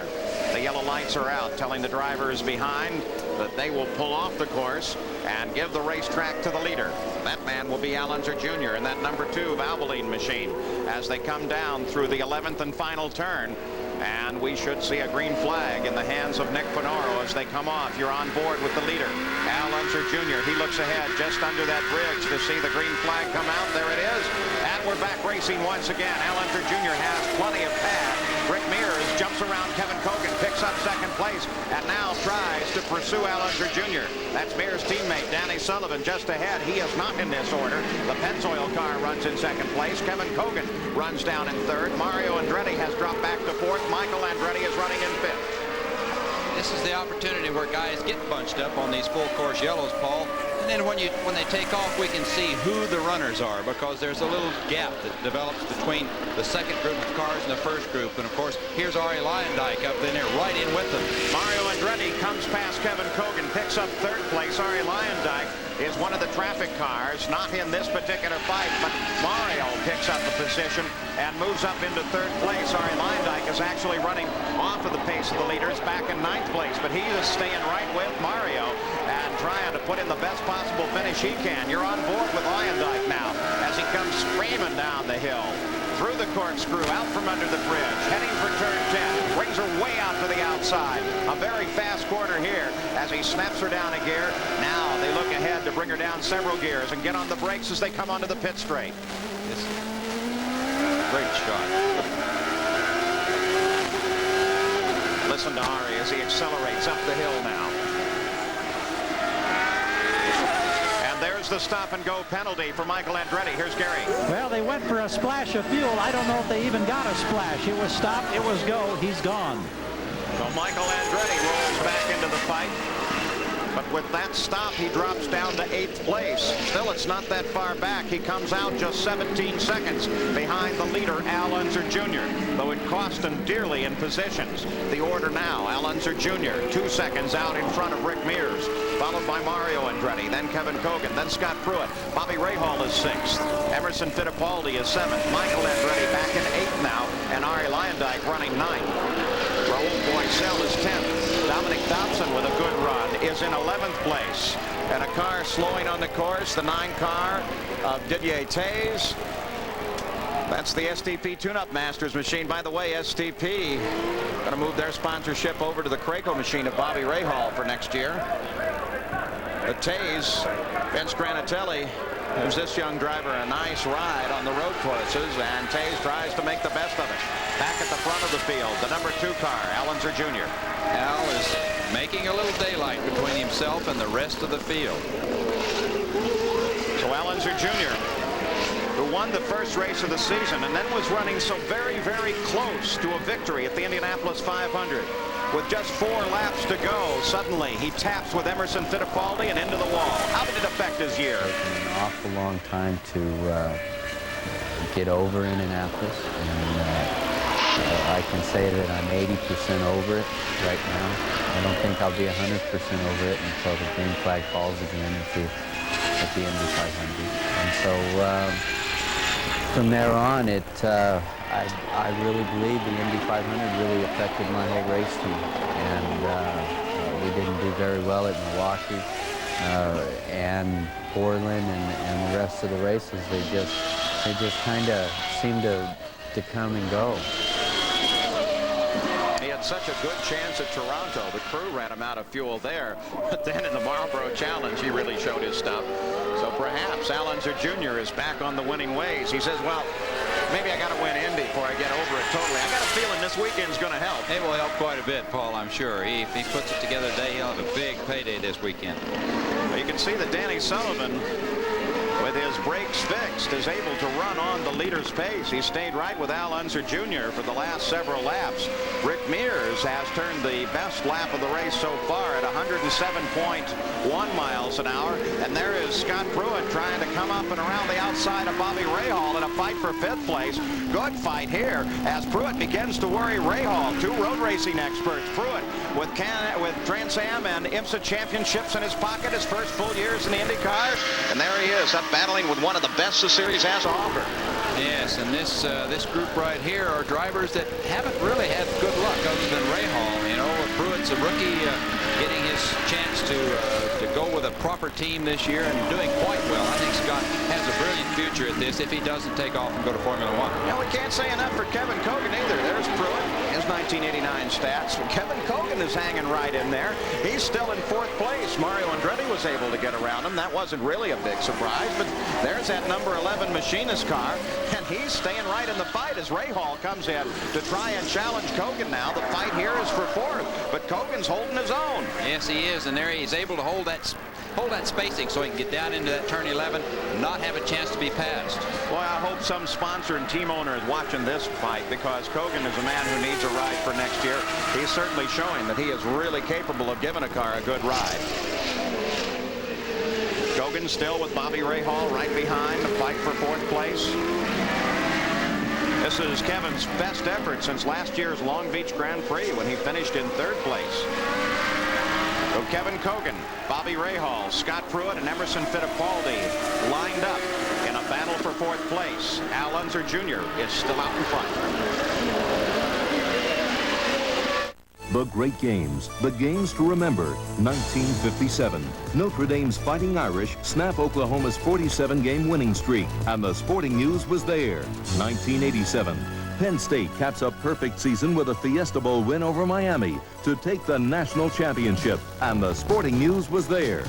Yes, wherever great games are played, the Sporting News is there for you, bringing you America's most complete coverage of football, baseball, basketball, and hockey. The Sporting News, where great things happen every week. Don't let them happen without you. Call now. Subscribe now at the lowest rate anywhere with convenient delivery right to your door. Call 1-800-782-9500 and get 29 issues of the Sporting News for 4 payments of just $4.99. You'll save 69% off the cover price, 40% off the regular subscription rate. You can't get a better deal. Call now 1-800-782-9500. That's 1-800-782-9500.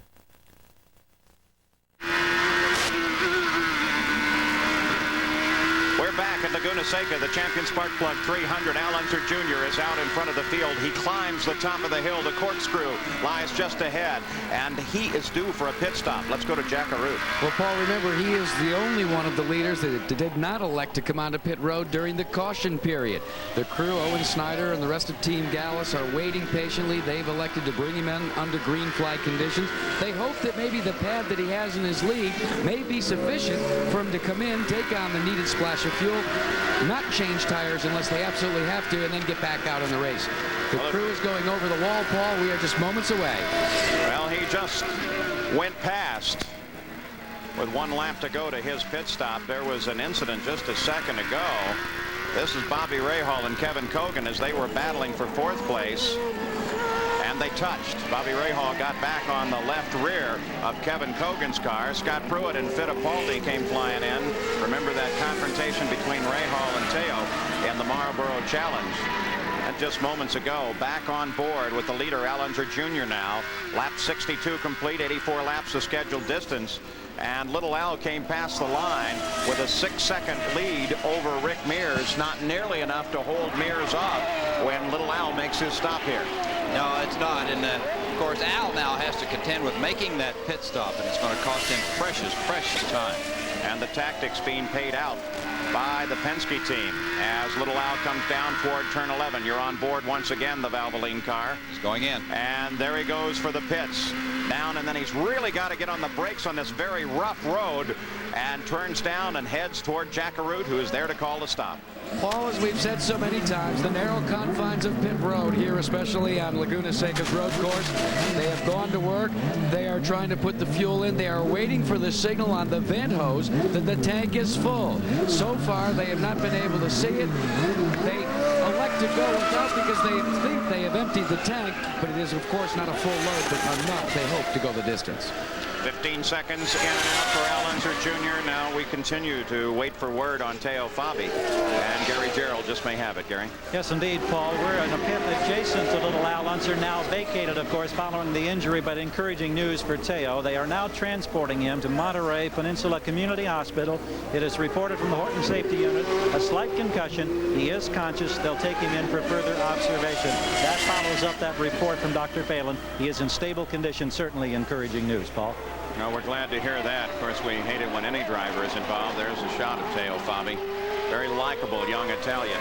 And the number 4 yellow Pennzoil car, well, that belongs to Rick Mears, and he is the leader of this race once again, picking up the lead during that pit stop from Al Unser Jr. Mario Andretti was also able to come around Little Al while he was in the pits. So Mario is now running in second place. Little Al is third, and Kevin Cogan is still holding on with his fingertips to fourth place. That's quite a deal. And Rick Mears has a substantial lead now, so hopefully he'll be able to just kind of cruise and make everything work right and not have to take any chances, except maybe with back markers to get by. But he is driving a superb race. 64 laps complete. This is the rundown through the field at the conclusion of 60 laps of racing. Of course, Rick Mears is back in front of this run. He started on the pole with record time and speed. With the 2 full course cautions, we've dropped off of the race record. Danny Sullivan set the record at 94.09 miles an hour last year. And right now, the average speed of the race is at 91.04. But with the pace that Rick Mears is setting, he just may be able to bring that record back into the Penske stable, but with the name Rick Mears on it. His fastest lap thus far has been 107.2 miles an hour. This is the battle that is being contested between the 4th place car of Kevin Cogan, Bobby Rahal, and Scott Pruitt. Did I see a spray at the back of Scotty's car there for a second? Looked like it. It's about that time during the race when things start happening to cars. They've been pushed pretty hard to this point, so we can see about anything from now on. Well, Kevin Cogan, if he stays where he is, can make a substantial jump in the standings, moving up from 17th to 12th in PPG points. That is, if he can hold on to 4th place. Bobby Rahal and Scott Pruitt are both right there trying to argue that situation. Kevin Cogan with a nice ride. Kevin's doing a good job. His car looks good. It's not getting fishy with him or anything. It's just holding a good steady line, and he's driving it very hard. Randy Kanapensky of the Machinist team allowed earlier in the year that they would not be back to race again. Maybe Kevin is going to give him some reasons to stick in the Indy cars and do some racing. Well, we certainly hope so. Chris Mears, Rick's wife, works on the scoring stand, keeping track of her husband's laps, listens in on the radio conversation, and there's Randy Lewis in the Toshiba car, number 28, as he pulls off of the course. Didn't look like any problem. It looks like he just shut it down and pulled it off, Johnny. It appears that way. There's no smoke or anything coming out. He had some sort of a problem, and just there's a little wisp of smoke, but that's from the turbo probably spinning down. He's pulled off, and whether he's in a precarious position, that remains to be seen. Well, Randy's quite a racing entrepreneur. He's got a couple of thousand of his supporters here at the track. He buys them all lunch, puts up a tent for them.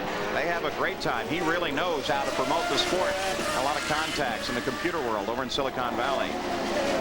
As the fight continues, Kevin Cogan, Bobby Rahal, Scott Pruitt, Emerson Fittipaldi all lined up together. 4th through 7th. The True Sports entry, that Budweiser number 3. Pruitt's been pretty bright this year. He's taken it nice and easy, working his way up. No big mistakes. His first full year in the Indy cars. He's had a good learning curve.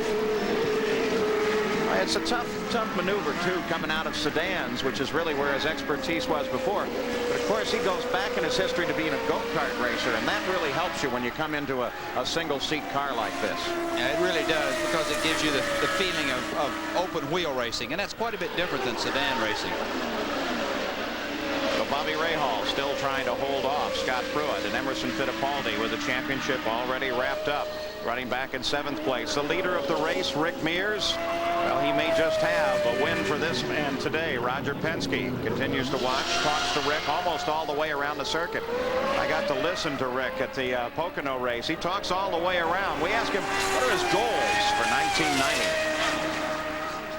No specifics. I think if we can do everything that we want to do or should do, it'll all fall in place. We just want to go out and try to win all the races we can, and if we win Indy again, it'd be great. If we win the championship, it'd be great, and that's what we're going to try to do. Yeah, but Rick just plays it race to race. And right now he's playing it very cool. Out in front by 10 seconds over the second place car of Mario Andretti. Let's go to the pits and Gary Gerald. Paul, very quickly, we've talked about brakes off and on all weekend and the problems they can cause. Here's a brake assembly in the Rick Mears pit that we've had put together. You can see the large disc. Here are the calipers. Inside the calipers, they hold the pads. What happens, this is spinning, of course. You apply pressure to the brake. It squeezes the pads down, creates tremendous friction on this disc. Temperatures at Laguna Seca are not uncommon of 1,300 degrees Fahrenheit. How do the crews know? They have color heat-sensitive paint that they put on here. When they pull a tire off, they look and see if the color-coded paint has turned white. If it has, it means that it's exceeded that temperature. Sometimes you see 12 and 1,300 degree readings here. And of course, what happens when your brakes get so hot? They start to fade. You can't attack the course. You can't quite be as aggressive as you would hope to be. It could cost you a chance to win a race. That's what drivers contend with here at the 2.2 Laguna Seca course. And of course, they all use that dual disc, so they get ventilation in between the disc, and then all those holes, Johnny, are drilled through to try and ventilate them even further to try and cool them down. Bobby Rahal, Scott Pruitt right behind. You're on board with Pruitt right now. Can he hold Rahal off? Tough place to pass there, but can he get him under braking coming in here? Rahal expects him to the outside, moves down to the inside, holds the position. Scott Pruitt with Judd power on his machine. That's a Cosworth. And the Craco car of Bobby Rahal. Nice fight going here. Yeah, Pruitt has done extremely well. We've talked about him all day, and the fact that he was able to get into a position in the point standings to be invited to the challenge. And that's what, he gets a little more experience. Did well there. He's a comer. He's doing well. John, with all these other guys making plans for 1990, what are your plans? Well, I'm hoping to get back in the cockpit full time. We're working very hard getting sponsorships together and hopefully have things. There's a whole lot to do, Paul, when you start putting together a new team, and we're working real hard on it right now. Well, I greet that with mixed emotion. On one hand, I'd love to see you back at an Indy car with a couple more Indy 500 wins and a championship or two. But I'm going to miss you if you do that and get out of the booth. Rick Mears is still out in front. Mario Andretti with a great drive is now in second.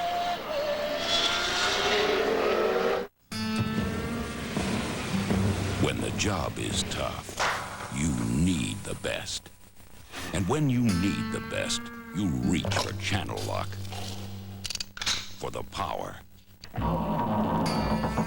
The precision. For just plain counting on, there's only one. Channel Lock. Be sure you're getting genuine Channel Lock tools. Look for this trademark. From Rocky Mountain snow to Florida sun, Quaker State engines don't know when to quit. Mine's pushing 250,000 miles. Quaker State engines run strong and run long. 95,000 miles and no problem. Quaker State is quality engineered to exceed every single car maker's U.S. requirements for maximum engine protection. This car's new. I'd be stupid not to use Quaker State. Quaker State engines don't know when to quit. The big Q stands for quality. Always has, always will.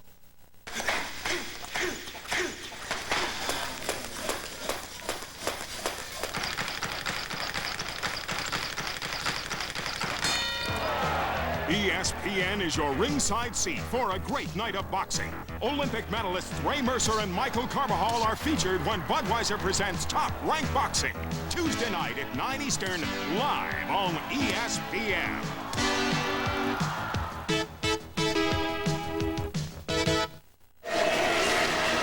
Dropping off of his position here at Laguna Seca and into the pits, Kevin Cogan with a spectacular run makes a stop late in the race at lap number 70 with just 14 laps to go. That brings him out of the order and drops him back to 8th place, now back to 9th, 10th, 11th as Boisel comes past. So Kevin Cogan, who was up at the front of the order, owing to some strategy with his pit stops, now makes his stop and comes up to speed. Raul Boisel, now the 10th place car, and Rick Mears is still the leader of the race, being chased by Mario Andretti. Mario is just 9 seconds back from Rick Mears. There's Raul Boisel, no indication of his plans for the next year. As a matter of fact, I talked to Doug Shearson, his car owner, and Shearson doesn't seem to be really sure of what he's going to do when they go to the 1990 season. So it's going to be an interesting winter. Paul Newman out here in California keeps track of his drivers. Mario Andretti, Michael Andretti, Mario in second. Michael is back in 7th place.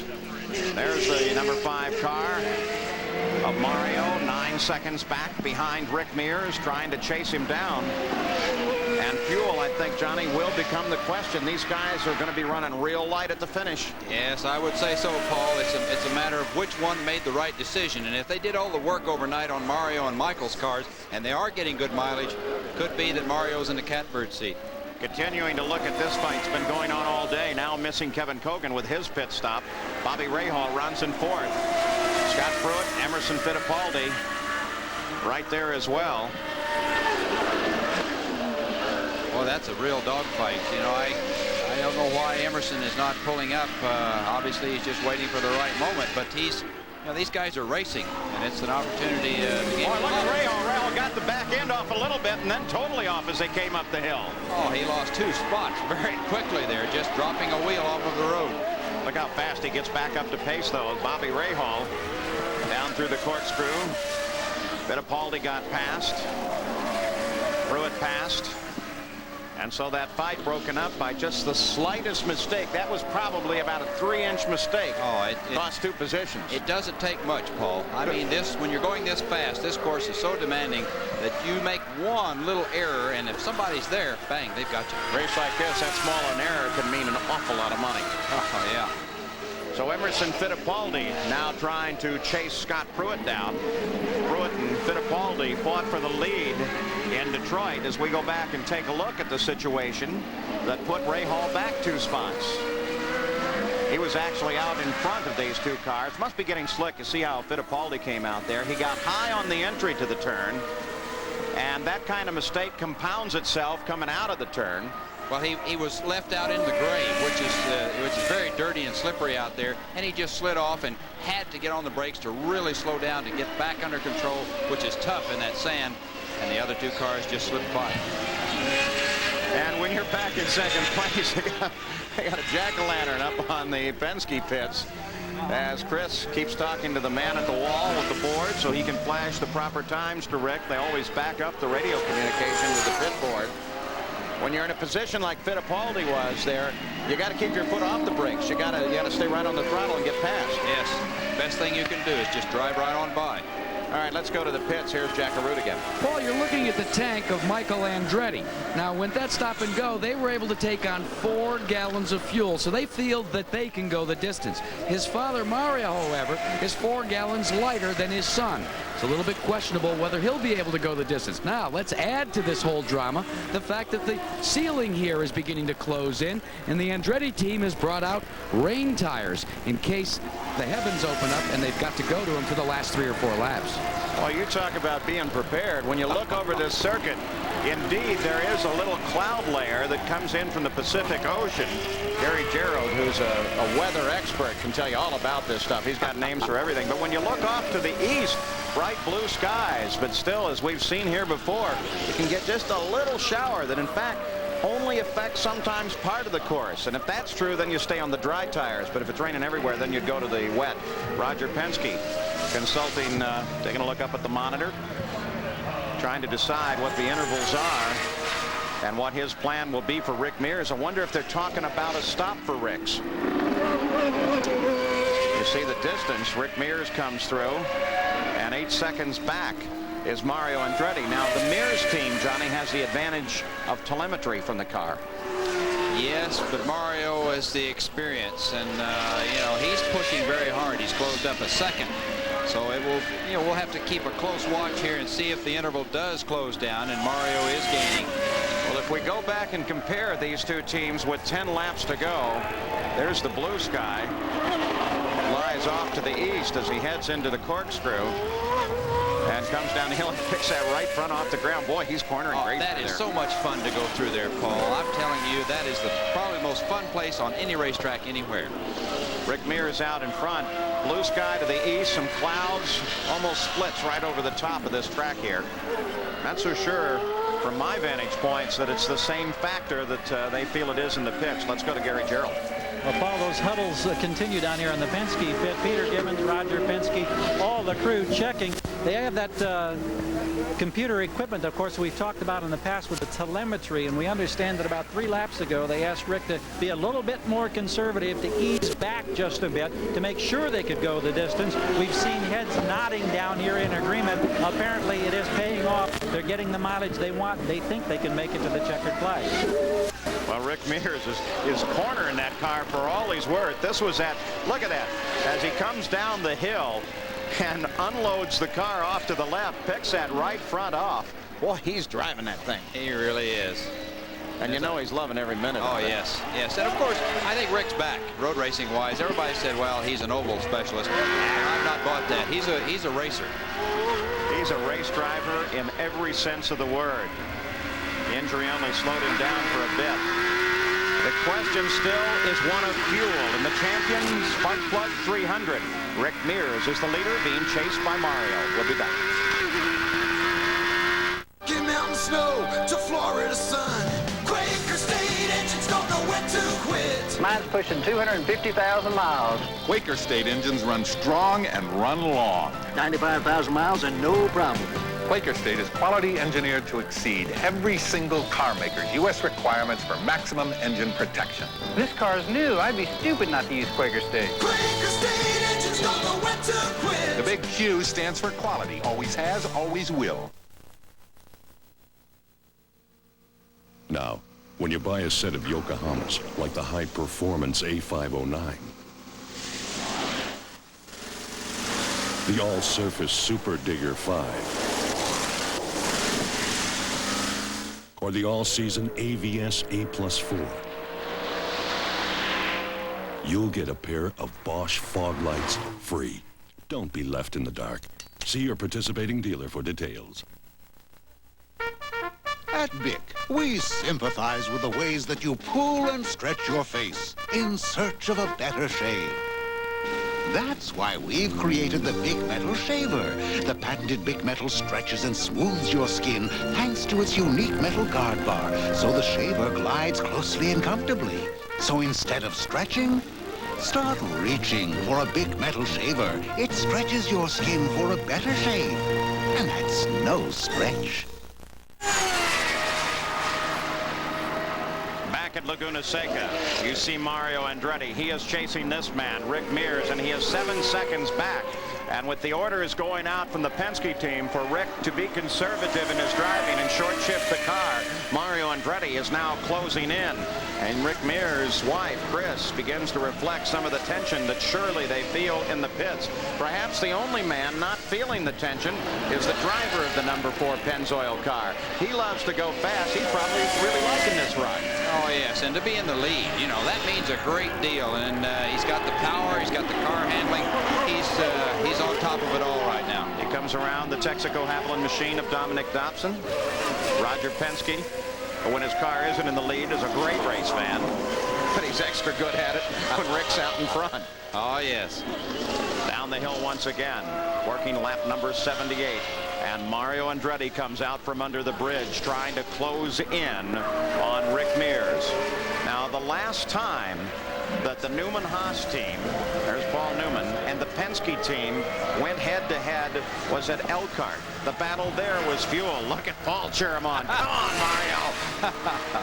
The last time, though, they went head-to-head, they went to the last lap with Michael Andretti out in front and Penske driver Danny Sullivan chasing. At that time, Michael ran out with a little over a mile to go. So the scenario is set up once again, but this time Penske driver Mears is in front and Mario Andretti is in second place. Carl Haas He's turned right through it. He's turned his cigar around. He started on the other end. Long hard rake cigar. He's just glad that he can get to the other half of the cigar. You bet. He usually stops about halfway. So at the top of the order, it's still Rick and Mario. Al Unser Jr. rides with Scott Pruitt just a little behind him in the fight for third place. And you can see Emerson Fittipaldi continues to wait and watch. I wonder if the Patrick team is playing the fuel game as well, keeping Emo slowed down through the entire run. Well, that may well be. You know, he hasn't. He caught this group and was able to challenge for a while, and then it looked like he had to hold back. So maybe they're just playing for the end of the race. Working lap number 79 now, so if there is a scenario there, it should begin to play itself out very quickly. Al Unser Jr. with a win in the Marlboro Challenge yesterday.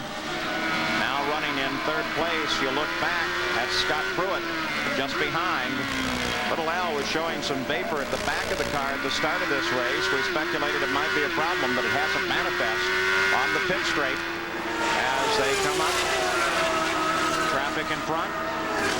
And they neatly come around to the inside as Pruitt is able to close in just a little bit. Yeah, he's moving right in there, and of course this rearward shot, that's a fantastic shot. You can see him kind of rubber band. He goes back and then he gets through the gears and accelerates up to him, and then he shifts gears, and they're sitting there back and forth. He's waiting to get in that right position so he can make it to go. With 5 laps to go, he's going to have to do it pretty quick. And that kind of view can be deceptive. You see how Scotty suddenly closed in. That's under braking going into the corner. The interval should go back to the way it was as they come off the corner. You're really only making up ground in a few feet and more often than not just inches, despite the speed you're traveling. Yeah, that's true, and it's a game of patience. You have to be very patient to make the right moves. Look at that. Right down through the carousel. My stomach let go and I wasn't in the car.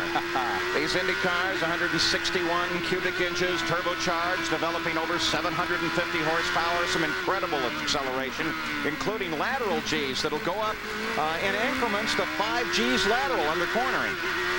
It's a tremendous ride, Paul. Powerful, powerful machines. The last race of the season. The All-Star run yesterday, it was won by that number 2 car, Al Unser Jr. Rick Mears started this race on the pole in record time. Then with 2 full-course cautions, they've dropped behind Danny Sullivan's race record from last year, but not far. And Rick Mears has been steadily bringing that pace back up. Mears, the average speed right now is 93.6 miles an hour. The race record is 94.09. So if Rick can keep the pace up and not have to economize too much, he can also break his teammate's record if he can run this car to the checkered flag. But fuel is still the question. There's Rick Mears. Coming down the hill now, Mario Andretti, as he has to deal with Steve Saleen to get past that 59 car. And Paul Newman continues to cheer Mario on. Coming to the line now. 3 laps to go. And Mario has closed in just a little bit more. 6 seconds behind Mears. You can see the closure occur now. And Mears should start to pick up a view of Mario. Well, he probably will, but he's still got, you can hear him there. He was short shifting. He was taking it very easy on the car, not pushing to try to save some fuel. Rick Mears, the number 4 Pennzoil machine. Let's go to Gary Gerald. Get a quick word with Roger. A quick word with Roger Penske. Roger, how economical are you having to play it? Well, we're running as economic as we can. We're just using the time up just so we can try to make it on fuel. Have you got enough so that if you give him the command to go for it, he can make it?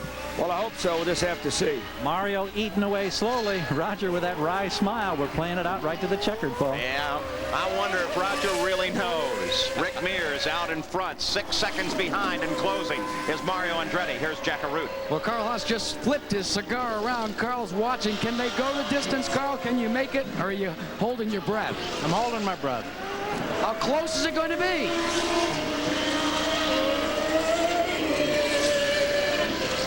got a shot. It's close.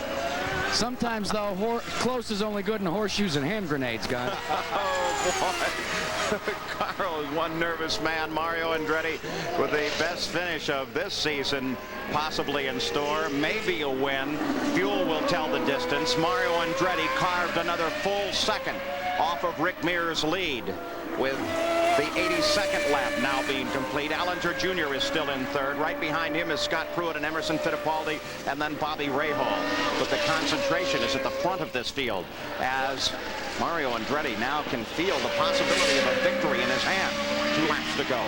Boy, he's using all of that racetrack, pushing as hard as he can. He sees that yellow car there, Paul, and he's going for it. Rick Mears still looking backwards. 1982 Riverside, the last time Mears has won on a road course. Starting for the second time in his career from a pole on a road circuit. In fact, they came in to ask him which side of the front row you want to start on. He said, wow, I don't think I've ever had to make a decision like that. Paul Newman wishing Mario Andretti around the course. Roger Penske.